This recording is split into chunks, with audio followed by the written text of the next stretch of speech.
La famille Beckerman, qui habitait rue Palicao, avait également un petit magasin de cordonnerie. Il était venu de Pologne vers les années 1920. Ils avaient un fils qui habitait dans cet immeuble, enfin si on peut appeler ça un immeuble, dans cette maison, cet îlot insalubre. Et malheureusement, en 1941, en juillet, il a fait un lâcher de tracts, des tracts faits par les jeunesses communistes, puisqu'il était membre des jeunesses communistes. Il a été arrêté, il a été pris en otage, et en septembre 1941, il a été fusillé.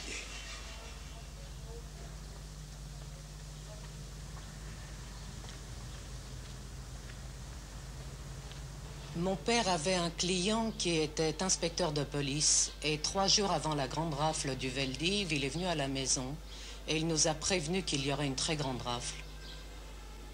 Ma mère, qui avait déjà subi les pogroms en Pologne, a tout de suite cru à ce qu'il disait. Mais quand elle m'a envoyé dans tout le quartier prévenir les autres juifs, très peu l'ont cru. Nous avions un petit logement qui était au-dessus, au 3e étage. Ma mère a pris quelques vêtements, quelques affaires et nous sommes tous montés au 3e étage nous cacher. Et toute la nuit, elle est restée à la fenêtre. C'était cette fenêtre et en face, il y avait beaucoup de juifs qui habitaient. Et au petit matin, elle a entendu et les enfants aussi, et les enfants aussi. Et là, elle a compris que ce que l'inspecteur lui avait dit était vrai.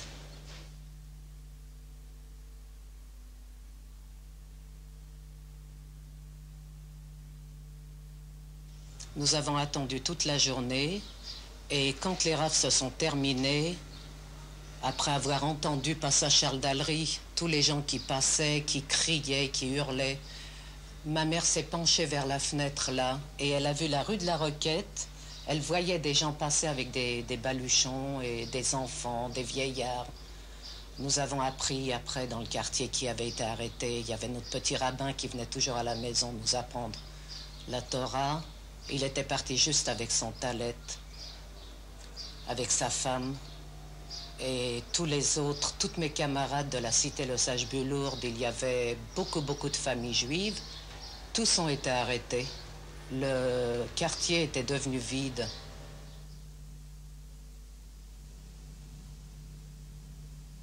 La présence de juifs à Paris est attestée dès le VIe siècle.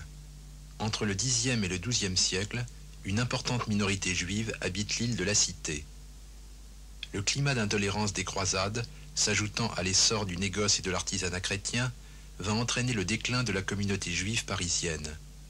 Expulsés une première fois de Paris en 1182 sous Philippe Auguste, puis des terres de la couronne de France en 1394, les Juifs sont pratiquement absents de Paris pendant 4 siècles. Avec la Révolution de 1789, une ère nouvelle commence. Venant d'Alsace, de Lorraine et même d'Outre-Rhin, des dizaines de milliers de Juifs désormais citoyens français s'installent à Paris. Sous Napoléon, les Juifs français s'engagent dans la voie de l'assimilation. Ils deviennent des Israélites, c'est-à-dire des citoyens pour qui la religion juive est une affaire purement privée.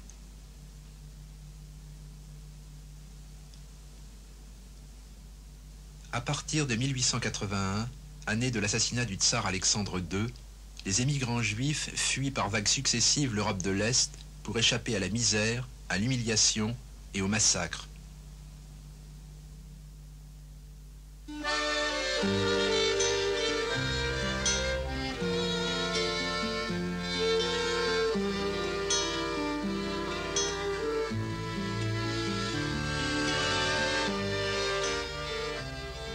Ils emportent avec eux un riche patrimoine, celui de la culture yiddish.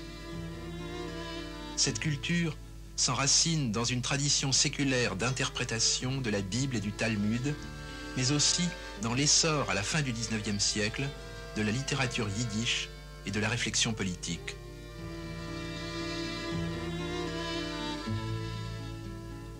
Avant la dernière guerre, les lieux d'élection de la vie juive à Paris se situent sur la rive droite de la Seine, dans les vieux quartiers populaires de l'Est et du Nord. D'abord, bien sûr, les alentours de la rue des Rosiers, au cœur du plus vieux quartier de Paris, le Marais.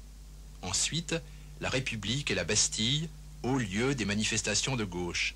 Belleville, dont certains habitants gardent encore le souvenir des combats de la Commune, et aussi Montmartre, Picpus et les banlieues nord et est. Dans le Paris de l'entre-deux-guerres, il n'y a pas de ghetto. Les quartiers juifs, ce sont simplement des quartiers d'immigrants où l'on perçoit la présence d'une vie juive par les inscriptions sur les boutiques, par les échos de conversations en yiddish, parfois en judéo-espagnol, et par les odeurs de cuisine. Pour vous dire quelle impression nous avions en venant en France, il est bon de souligner qu'avant même de se rendre dans ce pays, nous avions déjà une image très très claire de ce qu'est la France. Pour nous, la France, c'était d'abord celle de la Révolution de 89, celle de la Commune de Paris, que nous étions des socialistes, et puis c'était le pays de la liberté.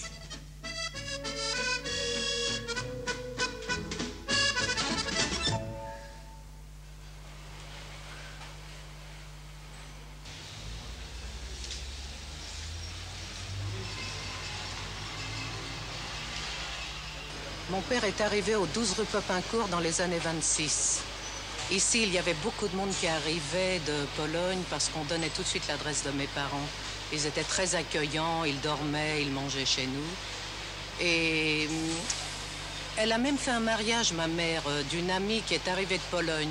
Ici même au 12 rue Popincourt. C'était très très gai, on jouait dans la cour avec mes frères et sœurs. J'allais à l'école maternelle juste en face du 12 de la rue Popincourt.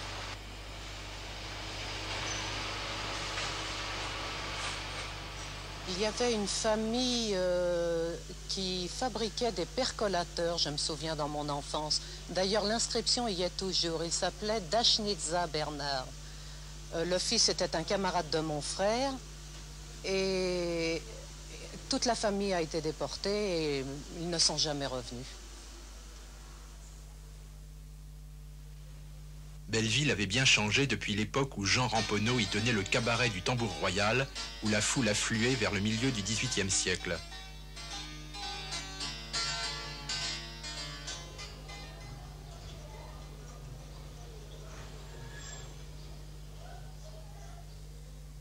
C'était la boucherie de mes parents.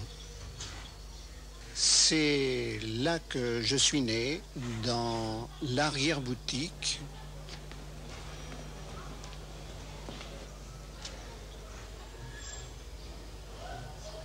Mes parents sont d'origine juive polonaise. Ils viennent tous les deux du village de Sosnowiec, qui est près de Katowice. Ils sont arrivés, mon père en 1922, ma mère en 1923. J'ai souvenir le soir, après le travail, surtout en été évidemment, mon père prenait sa chaise, s'asseyait devant la boutique et les conversations à ce moment-là s'animaient entre les voisins du même trottoir ou celui d'en face. En fait, si je suis en vie aujourd'hui et que je peux raconter cette histoire, c'est sans doute grâce à cette bonne entente entre commerçants et voisins. En effet, lors de la grande rafle du 16 juillet 1942, comme tout bon yid que nous étions, déjà au courant, nous nous préparions à être évacués de notre fameuse arrière-boutique. Les policiers français qui sont venus à ce moment-là du commissariat qui était à 20 mètres de chez nous ont fait irruption et on dit tout... Ah, vous êtes Honigman, on connaît bien votre père qui s'est engagé en 1939, il est actuellement prisonnier de guerre, on ne vous a pas vu. Et ils sont partis.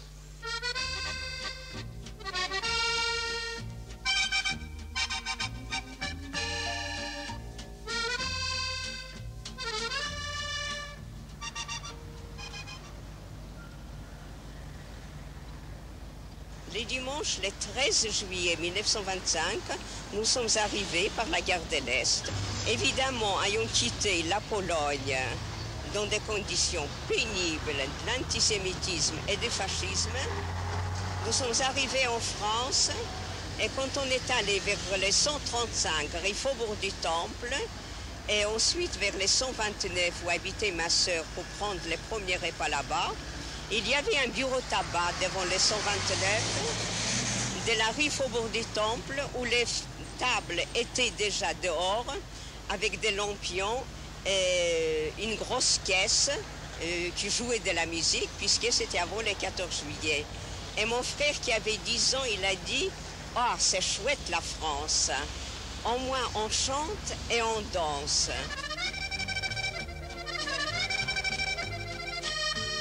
Alors c'est là que nous habitions. Il y avait les gaz, je me rappelle. Il n'y avait pas encore d'électricité parce que cette maison devait être, ces bâtiments devaient être démolis encore en 1914. Et il y avait un seul poste d'eau qui était entre le deuxième et le premier étage.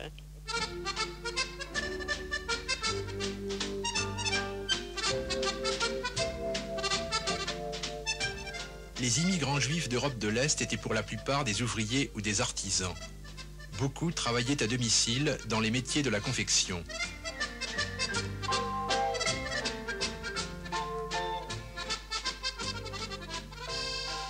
Mon père était tout de suite très heureux à Paris. Il se promenait dans le quartier vraiment comme un vrai Français. Il s'habillait tout de suite comme un Français. Il allait dans son petit café du coin qui s'appelait Chez Pauline. Il était très très aimé. Quand il arrivait le matin, tout le monde lui disait alors monsieur Abraham, ça va bien, il n'y a pas de problème, les enfants vont bien. Il buvait son petit café tous les matins à 6h du matin avant de se mettre au travail, avec un petit rhum, comme un vrai Français, avec des amis, des camarades du café. Et il travaillait très très dur. Alors il faisait de la confection pour des ateliers et il faisait aussi tailleur sur mesure. Et dans ce café, on lui envoyait beaucoup de clients. C'était un très bon tailleur, il avait des mains en or, il savait tout faire.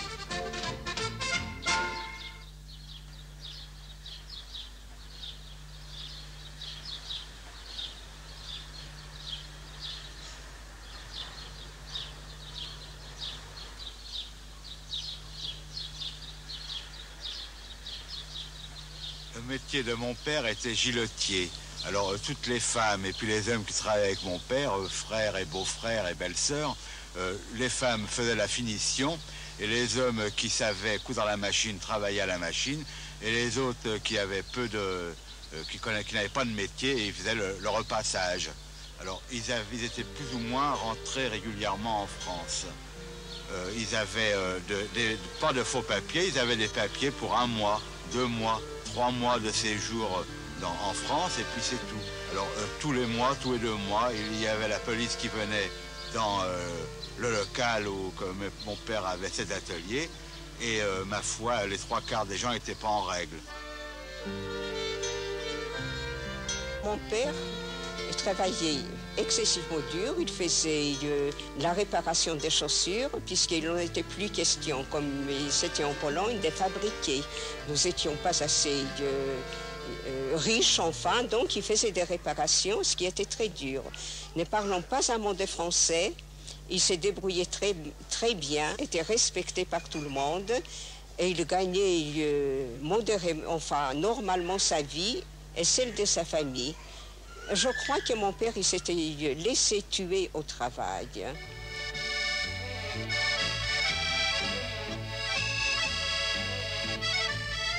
Dans ce quartier-là, c'était déjà entouré avec du lumpen prolétariat. En fait, c'était de ce qu'on peut appeler de vrais Français qui étaient nés ici, mais alcooliques. On l'a vu dans le film Gervais, c'était tout à fait ça. Nos parents vivaient au milieu de ces gens-là, avec évidemment, c'était pas l'antisémitisme de Pologne, mais c'était pour eux, pour mes parents, ils étaient arrivés dans un endroit où stop, il fallait s'arrêter quelque part. Bon, alors c'était un antisémitisme, pas méchant, bon, un peu gueulant, mais enfin, c'était très désagréable. Le mot sale juif, c'était tous les jours. Saint-Paul. Cette église autrefois s'appelait Saint-Louis, en souvenir de ce roi qui, pour distinguer les juifs des chrétiens, leur imposa le port d'une pièce de tissu, la rouelle. Le quartier Saint-Paul, pour les juifs, c'était le Plätzel. Nous voici donc au centre du Plätzel, la petite place qui est constituée par ce quadrilatère qui part de la rue de Rivoli jusqu'à la rue des Francs-Bourgeois et de la rue du Temple jusqu'à la rue Balère. La rue des Rosiers traverse ce quartier et c'était, dans mon souvenir d'il y a une cinquantaine d'années, un des quartiers les plus vivants, sur le plan juif en tout cas, de Paris. On sent encore aujourd'hui une atmosphère un peu particulière. Pour moi, dans mon souvenir, c'est quelque chose de tout à fait exceptionnel dans la mesure où il y avait d'abord une foule permanente et cette foule qui grossissait encore les vendredis quand on devait préparer la fête du sabbat et surtout les veilles de fête. Alors là, on avait l'impression d'être transplanté dans un autre monde parce qu'on ne vivait plus du tout au rythme naturel de la France quotidienne, on vivait un rythme tout à fait différent, celui du Shtetl, celui de Vilno, de Varsovie, là où les gens se transforment eux-mêmes parce qu'ils vont accueillir l'arrêt du sabbat ou parce qu'ils vont accueillir une fête qui est la Pâque, Hanouka, Purim, et encore plus Yom Kippour et Rosh Hashanah.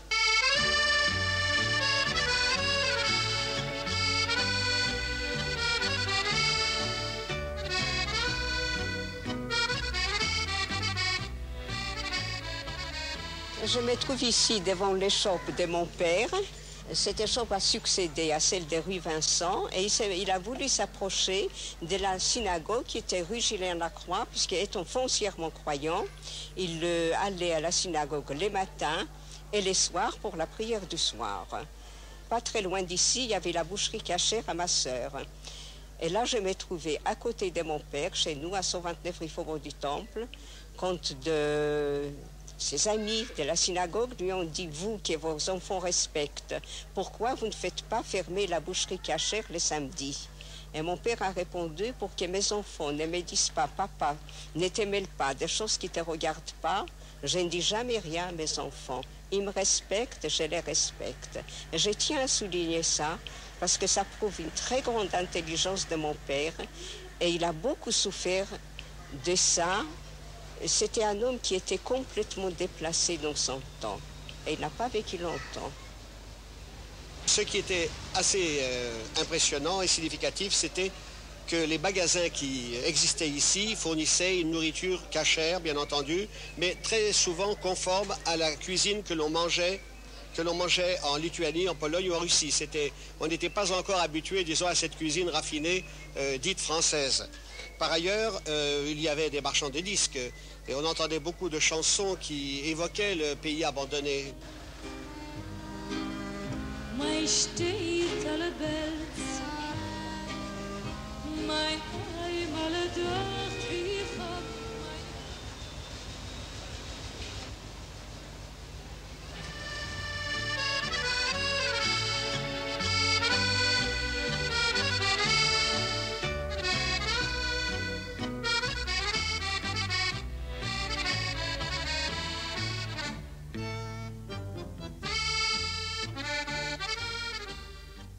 Mon père ayant été très pratiquant, c'est un homme qui ignorait complètement, totalement l'argent. Il s'occupait seulement de sa croyance et il voulait nous élever également dans cette croyance. Et dans le petit appartement que nous avions, il n'y avait pas assez de place pour 5. Nous avons réussi à obtenir au 5e étage une petite chambre mansardée où c'était là que je dormais.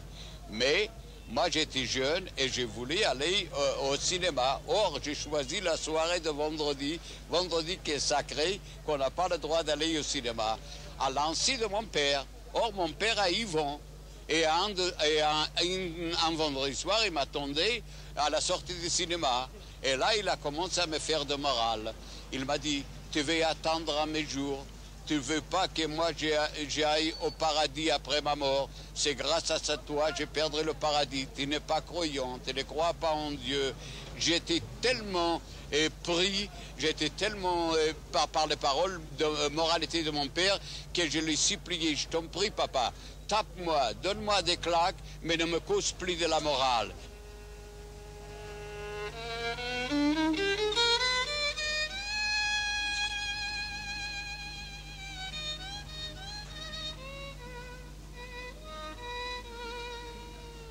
Si moi j'ai découvert ce quartier en 1925, mon père y est venu derrière moi dans les années 30 puisque sa fonction l'a appelé à diriger la synagogue qui se trouve derrière nous, rue des Écouffes, la fondation Fleischmann, qui avait été créée dans ce quartier où il y en avait déjà quelques-unes, bien sûr, mais il n'y avait jamais de trop parce que pour les Juifs qui voulaient respecter la tradition, la synagogue n'était pas seulement un lieu de prière, c'était aussi un lieu de rencontre, un lieu où on venait à la fois étudier le passé, à la fois échanger des idées, se retrouver, et puis ensuite on célébrait les mariages, on célébrait les naissances, toutes les dates importantes de la vie d'un homme se tournaient autour de la synagogue.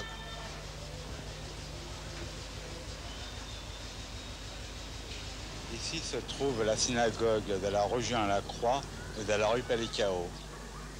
Cette synagogue, avant-guerre, appartenait en fait aux Juifs polonais qui venaient ici prier. Bon, alors évidemment, les enfants de la rue de l'école Rampeneau, les enfants de l'école Tourti, parce qu'il y a garçons ou filles, quand ils arrivaient à 12-13 ans, ils allaient pour apprendre le Talmud Torah dans cette synagogue. Or, pour les intéresser un peu plus, on leur apprenait à faire et leurs devoirs, et en même temps, on leur apprenait l'histoire juive. Donc nous, quand on a eu 12-13 ans, on allait à cet endroit.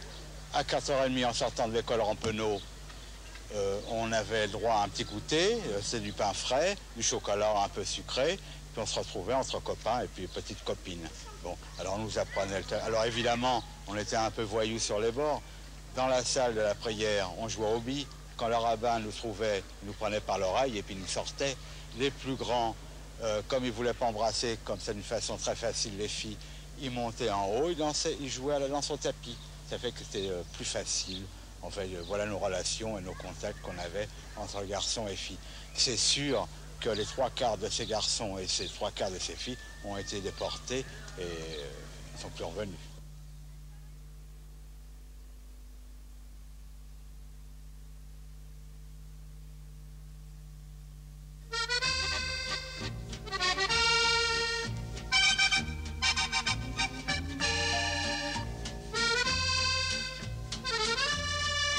Mes frères et sœurs, nous avions toujours les premiers prix. Je me souviens, j'avais 6 ans à l'époque, et ma sœur aînée, ma deuxième sœur, avait le prix d'honneur et le prix d'excellence.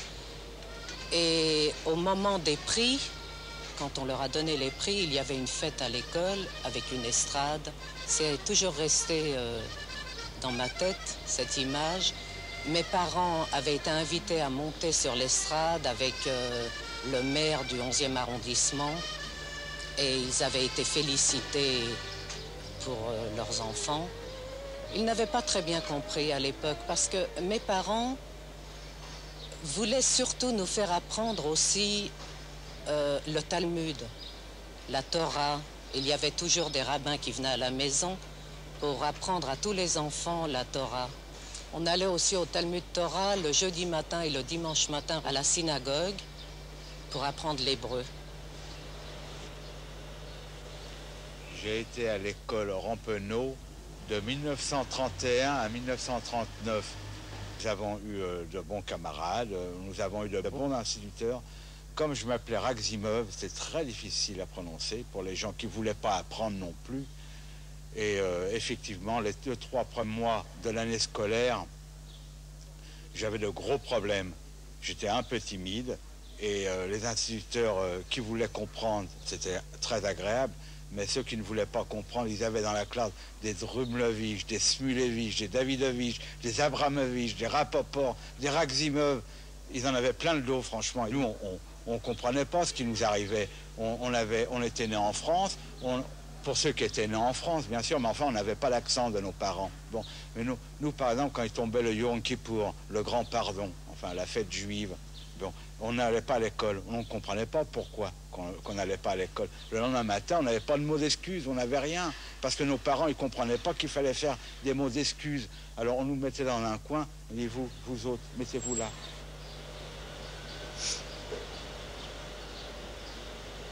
Nous, les enfants juifs, on était assez libres. Je me souviens être resté le soir jusqu'à 10 heures pour m'amuser dans la rue. Et ma mère était obligée par la fenêtre de m'appeler pour que je vienne manger. Ce qui m'a toujours surprise quand j'étais dans mon enfance, quand j'allais dans des familles françaises, Tout était bien calculé, les enfants étaient à table à l'heure, ils mangeaient à l'heure, ils n'avaient pas le droit de sortir sans la permission des parents. Chez nous, nous étions très très libres. Mes sœurs, mes frères, nous allions au cinéma, on allait se promener, mais toujours dans le quartier. Dans cette école-là, on peut dire on était des petits voyous. Par exemple, la police venait une fois tous les mois. Alors le commissariat qui est juste derrière, la police, ils avaient 2 pas à faire, ils rentraient dans l'école. Les enfants juifs, surtout à Belleville, vivaient dans un milieu fortement politisé. L'arrivée de Hitler au pouvoir, février 1934, le Front populaire, la guerre d'Espagne faisaient partie de leur vie.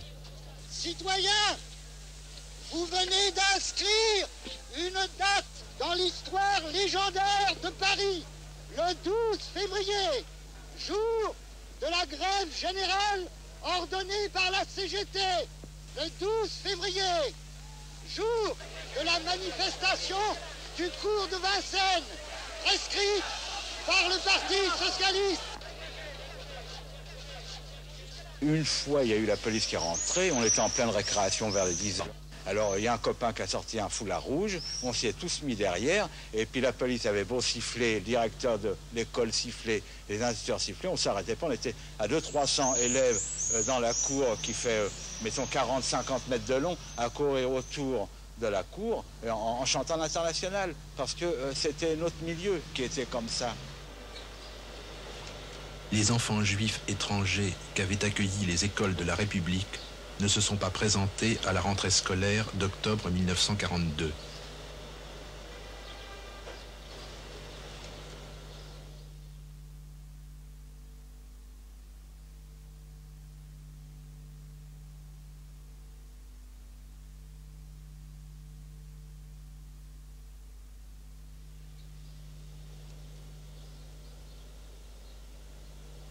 Pour nous, la culture juive était inséparable de notre propre vie.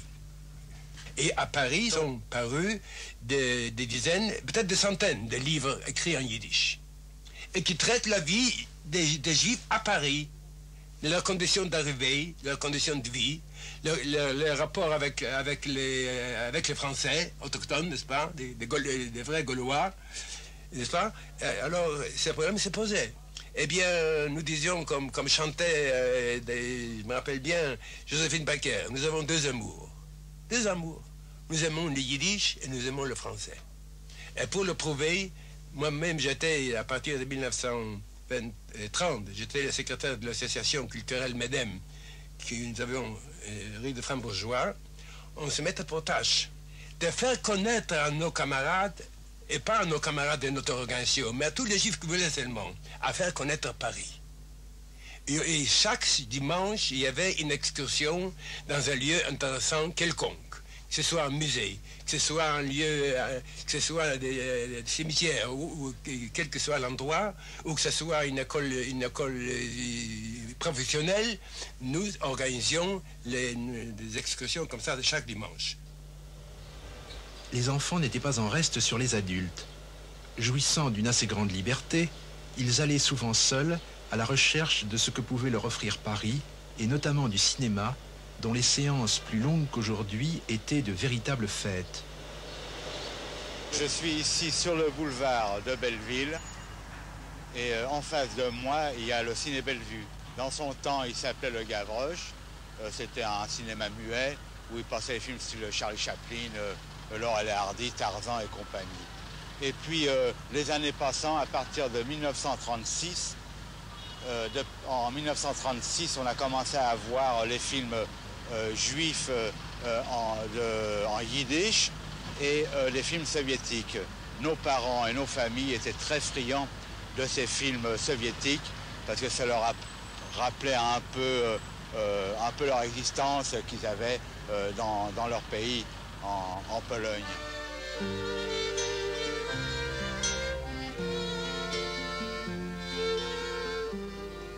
Pour beaucoup, l'existence avait semblé prendre un nouveau sens en 1920, lors de la guerre soviéto-polonaise.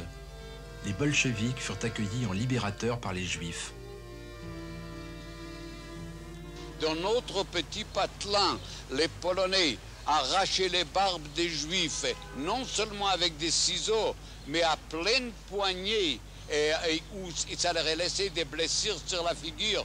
Dans notre petit patelin, il y avait un père et 3 de ses fils, plus un domestique juif, qui ont été assassinés gratuitement pour rien. Or, pendant l'occupation des bolcheviks chez nous, le rabbin n'avait plus peur de sortir, d'aller à la synagogue. Librement est allé à la synagogue.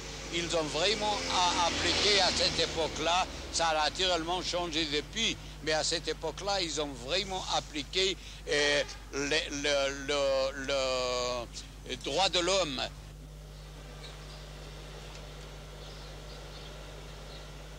Les 10 rues de Lonquerie est un endroit, pour ceux qui sont venus entre les deux guerres, un endroit où on peut s'exprimer, aussi bien au yiddish que politiquement. En 1928, je suis venue ici pour la première fois avec ma sœur, qui m'a inscrit dans une colonie de vacances. Je me rappelle, c'était au premier étage, et c'est dans les escaliers qu'on faisait descendre des jeunes parce que les salles étaient pleines, il y avait de tout. Et cette colonie, elle s'était née à Roche-sur-Yonne. Et c'était organisé par les communistes juifs et français ensemble, mais dirigé déjà par des jeunes communistes français.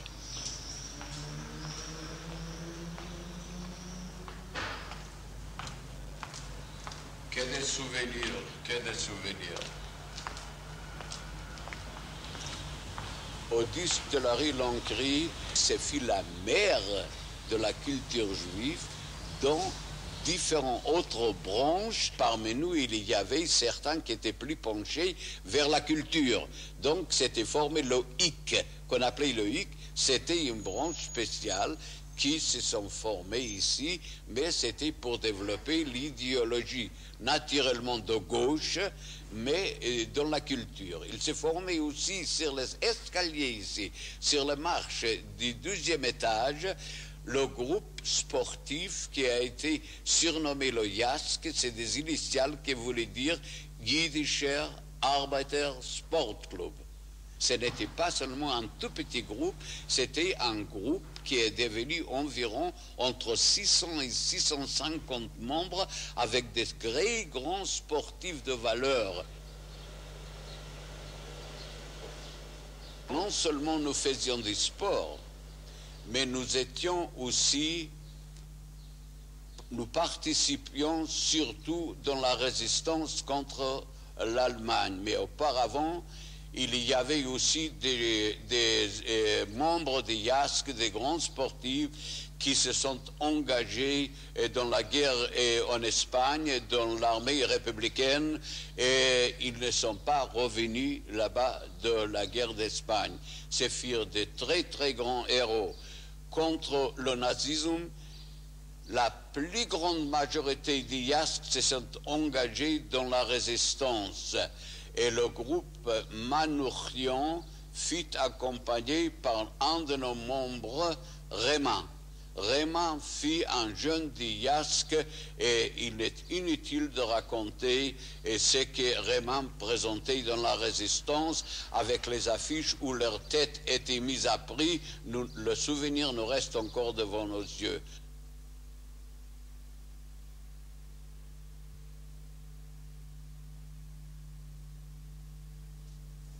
Nous sommes ici dans la cité d'Angoulême. Ici, vers les années 1936-37, il y avait ce qu'on appelait, nous, en yiddish, le Sugubschule.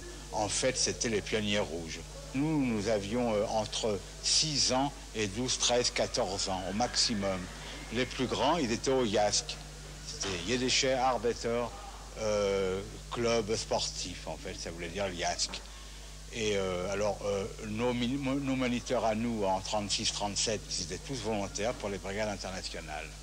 On nous apprenait Shalom Aleichem, on nous apprenait la vie de Lénine, parce que, en fait, c'était le parti communiste pas déguisé, c'était les groupes de langue, dont le yiddish faisait partie intégrante du parti. Bien. Et ce n'est pas pour rien que dans nos organisations à nous pendant l'occupation qu'on a eu tellement de francs-tireurs et partisans. Beaucoup ont été fusillés. Bon, je me souviens, en 1936-37, on avait fait une pièce toute en yiddish de Maxime Gorky. C'était La Mer. Alors, c'était pas une mince réalisation, tout en yiddish. Alors évidemment, on voyait la prison, on voyait... en fait, on nous apprenait le Yiddishkeit, on nous apprenait la culture juive.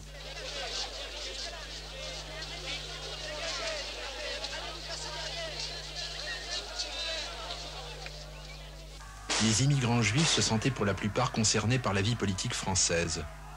Lorsqu'en février 1934, l'extrême droite descend dans la rue, les militants juifs participent à la riposte organisée par la gauche. Nous avions un ami, il s'appelait David. Toute la famille travaillait sans papier, ils étaient boulangers. Donc, ils faisaient des petits bretzels, des petits pains, de gâteaux, etc. à la maison. Et ils les vendaient ensuite, soit dans les magasins, soit chez des particuliers. Enfin, ils se débrouillaient comme ils pouvaient. Et il achetait des œufs cassés pour faire la pâtisserie. Il allait, je ne me rappelle pas où, et ils habitaient pas très loin des Républiques. Donc, innocemment, lui, il est sorti place de la République avec sa corbeille d'œufs cassés. Et les policiers qui ont demandé qu'est-ce qu'il a, ils ont vu des œufs cassés. Et en voyant ces œufs cassés, ils ont dit « Ah, c'est pour nous jeter à la figure ». Enfin, ils ont dit ça autrement. Et il a été arrêté et emmené au commissariat. Les soirs, cette manifestation a mal tourné. Tous les manifestants ont commencé à se réfugier dans les grandes cours. Et cette cour était pleine. Mais les concierges, probablement qu'il était contre les manifestations. Et il a ouvert et quelqu'un est venu en criant « On ouvre les portes des cours » et cette porte a été ouverte par les concierges également. Et tout ce qui était jeune, un peu qu'on avait pu, nous l'avons monté dans notre 3e étage, dans notre chambre qui était pleine de jeunes pour la nuit, parce que heureusement, ils ne faisaient quand même pas encore les appartements.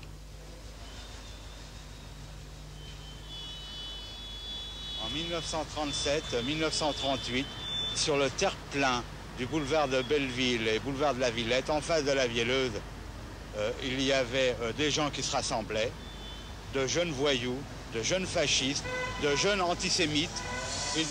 Ils ne supportaient pas de voir les Juifs sur le boulevard de Belleville.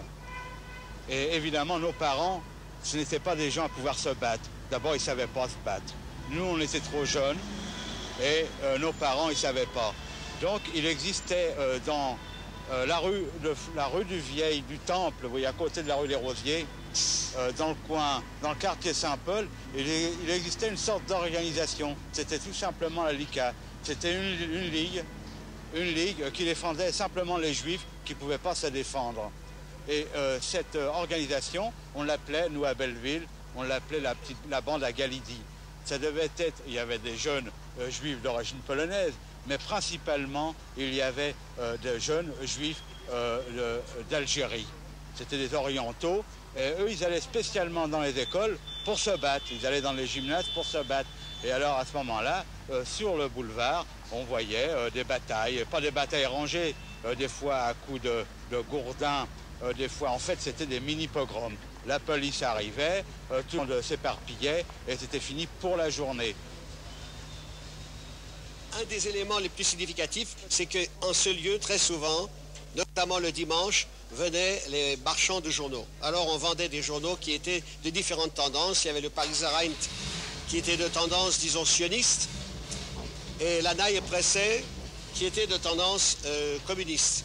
Et autour de chaque vendeur de journaux s'aggloméraient à la fois les adeptes et les adversaires, et c'était des discussions passionnées. Les uns croyaient que l'antisémitisme qui régnait un peu partout devait être combattu sur place. D'autres disaient que la création d'un État juif, qui était encore dans un rêve, résoudrait tous les problèmes parce que finalement les Juifs auraient leur État, leur gouvernement, leur armée, et plus personne n'oserait les attaquer.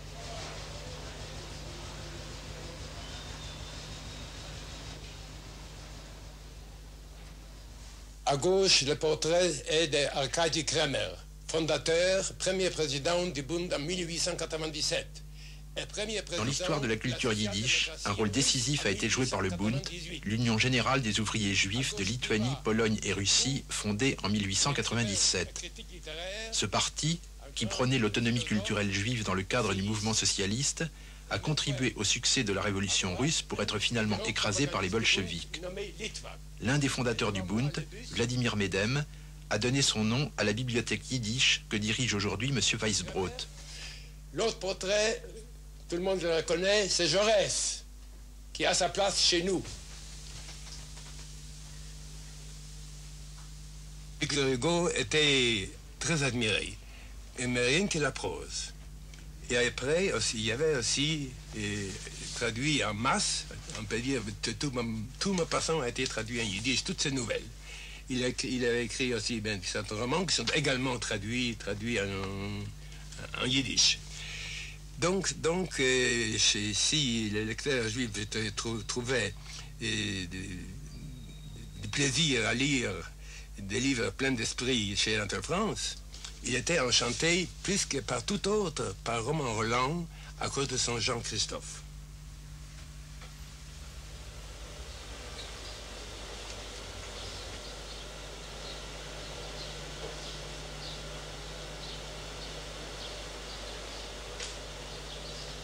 Il y avait à Paris avant la dernière guerre plusieurs troupes juives qui donnaient des représentations en yiddish. Ici, voilà, ça c'est le théâtre dans lequel c'était un théâtre. Enfin, ce n'est plus maintenant, mais c'était un théâtre à l'époque où il y avait une grande salle avec une scène et tout était aménagé pour faire du théâtre. Nous, c'était le nom d'ailleurs du théâtre, c'était Piat, ce que veut dire der Jiddischer Arbeitertheater von Paris, c'est-à-dire le théâtre d'avant-garde. Et notre but, c'était de créer un théâtre d'un niveau très très élevé qui parle à un public déjà d'un niveau avec des pièces de tous les classiques juifs comme Shalom Aleichem, Peretz, Bergelsson qui n'était pas un classique mais qui était un très grand écrivain. Notre travail consistait, nous étions en somme, si on veut, on était des gens qui travaillaient le jour et qui se consacraient entièrement au théâtre tout le soir de lundi à lundi. Tout en portant le nom de le théâtre d'avant-garde de Paris, nous étions quand même un théâtre qui était à la portée de toute la population juive de Paris de l'époque. Nous donnons énormément de joie à toute la population, à toute personne, à tout le public, les spectateurs qui venaient nous voir. Et nos spectacles étaient toujours, le théâtre était toujours plein. Et puis les gens s'amusaient parce qu'on retrouvait dans nos spectacles, enfin ça sera peut-être exagéré de le dire, mais toute proportion gardée. C'était toujours des Städtel, c'était Chagall, c'était les souvenirs d'autrefois. On se retrouvait là-dedans, on avait la joie. Et on pourrait dire que le public, en somme, il jouait avec nous.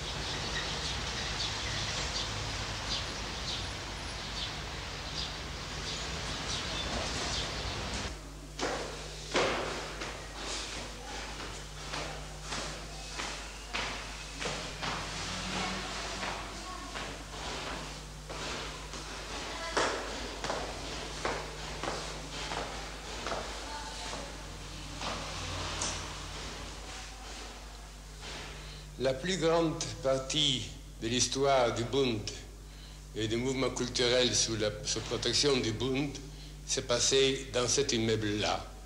Dans la tradition juive, apprendre était une chose sacrée. Savoir lire, c'était le moindre des choses. De véritables analphabètes, il y avait par les juifs aussi, mais très très peu. Tous savaient lire et ainsi le besoin de livres est venu très tôt. Avec la guerre, la bibliothèque a passé par une très grande épreuve. Dans ces locales là-haut, Monsieur et Madame Charnowski, nos camarades, dirigeaient l'assaut populaire et un jour, la Gestapo est venue en visite. Ils ont eu grand peur Mais apparemment, la Gestapo ne s'est pas rendu compte qu'il y avait ici une bibliothèque. Autrement, ils les auraient immédiatement confisqués. Eh bien, ils sont partis calmement. Mais aussitôt après, la décision a été prise. Et par le soin de Mme Charnovsky, on s'est procuré des caisses en bois. Et toute la bibliothèque a été impactée en 48 heures et descendue ici dans les caves de cette maison. Jamais ils sont revenus sur ce problème. Et les livres sont restés 3 ans dans la cave. Une partie a moisi, une 200aine de livres peut-être, mais tout le reste a quand même été sauvé. Et c'était le grand miracle, si l'on peut dire, dans notre histoire, qu'une telle bibliothèque a pu être sauvée. Et pourquoi est-ce un miracle? Qu'est-ce que c'est une bibliothèque de 15 000 volumes à cette époque-là? Il ne manquait pas de bibliothèque dans le monde. Seulement, cette bibliothèque contenait toutes les éditions, ou la plupart des éditions qui ont paru à Varsovie, à Moscou, à Cracovie, en Roumanie. Et tout ça là-bas a été passé par le feu. Et de ça, nous avons des exemplaires. Donc, des livres qui ont paru au XXe siècle devenaient des rarissimes extraordinaires comme des livres du XVe siècle. Et c'est là notre grande richesse que nous cherchons à sauvegarder précieusement. Nous, on a donné beaucoup de notre travail à la France, mais on a reçu aussi énormément. Et avec le recul, ça fait 59 ans. Avec le recul, je ne peux pas dire que je regrette, que j'aurais pu vivre dans un autre pays. Je ne crois pas.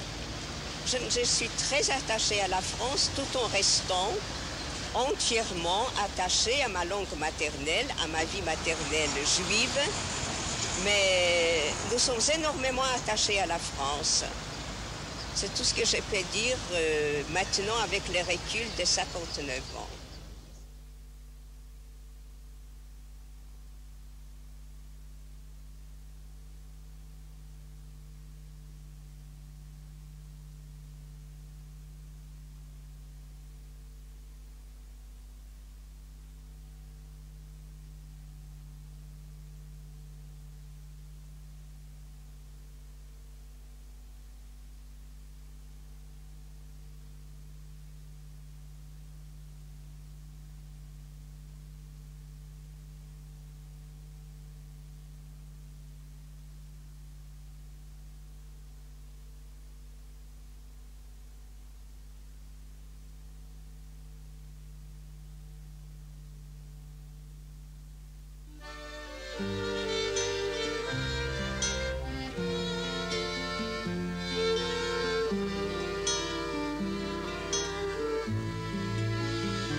Sitzt hier und schreit sich ein klein Liederle, weckt zu weinen und zu freilich sein, denn sie hat dich auch mitgebracht auf Wiederle. Es ist mir leid, sie fliegen weit, dem Tag, wo sie in Stiebachs getreten war. Ich hab gemeint, die Welt wird mir zergein.